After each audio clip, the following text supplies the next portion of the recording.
me making my bass rumble. 4 childhood friends from a working-class neighbourhood who became as close as brothers, doing what most people would cut off their right arms to do, unless you were a musician.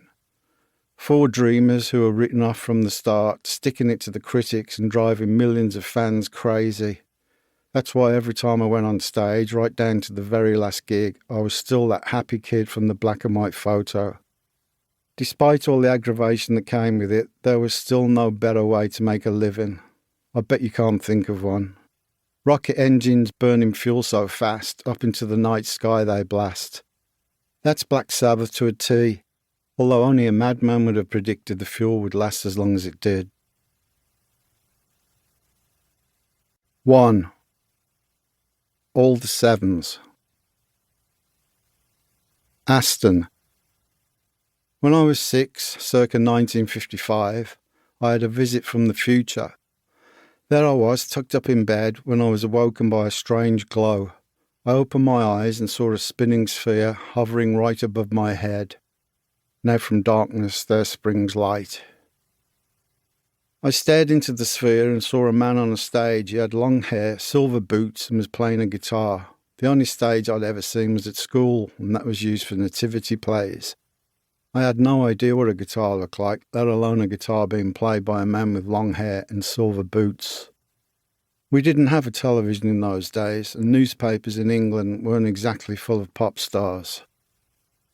The sphere hovered for maybe a minute before ducking into the bedroom fireplace and disappearing up the chimney. It sounds like a nightmare, and I suppose it would scare the hell out of some kids, but it didn't seem that strange to me.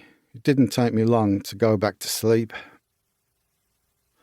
You might be thinking, blimey, I thought Geezer was meant to be the sensible one in Black Sabbath. How could a working-class kid from Birmingham have a vision that he was destined to be a rock star when rock stars didn't even exist in the 1950s? Well, that's exactly what I saw, not just the once. When I awoke hours later, the house was silent and still. The heated brick I used instead of a hot water bottle was no longer wrapped in a towel, and was like a block of ice against my feet. In case you were wondering, my mum would heat a brick or piece of iron in the oven, wrap it in a rag or towel, and place it in my bed to warm it up, since there was no central heating in the house. If the towel came loose just after you popped it under your blanket, you'd scald your feet and wake up screaming. Wallpaper, loosened by damp, was peeling from the wall next to my bed. I had bites from bed bugs which would appear from nowhere in the middle of the night like a tiny ambushing army.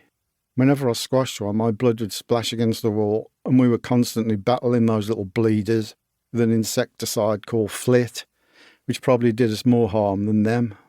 Pretty grim, really, but judging by that sphere, the future looked quite promising, whatever the hell it meant. Hovering spheres and mysterious rock star dreams aside, growing up in post-war Birmingham was gritty. Aston, the inner city district where we lived, was still recovering from the battering it took in World War II. The Luftwaffe had paid a lot of attention to Birmingham.